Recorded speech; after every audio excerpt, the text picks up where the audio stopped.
Buongiorno, sono Sonia Micelli e lavoro presso l'Ufficio Relazioni col Pubblico dell'Azienda per l'Assistenza Sanitaria numero 3 Alto Friuli, Collinare Medio Friuli.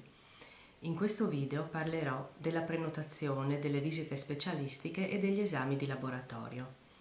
Negli ospedali di San Daniele, Tolmezzo, Gemona e nelle altre strutture dell'azienda le visite vengono fatte quasi tutte su prenotazione.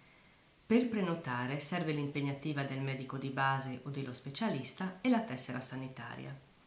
Le prenotazioni si possono fare o di persona al CUP delle nostre strutture o al telefono chiamando il call center regionale al numero 0434 22 35 22 oppure online attraverso il nostro sito.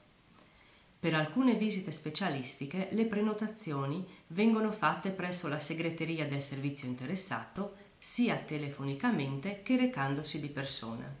Per gli esami di laboratorio in genere non serve la prenotazione, basta presentarsi a digiuno e con le impegnative necessarie presso gli sportelli dei laboratori. Gli orari di accesso ai nostri laboratori sono scritti in sovraimpressione. Trovate altre informazioni sul nostro sito o nel link alla carta dei servizi. Grazie e arrivederci.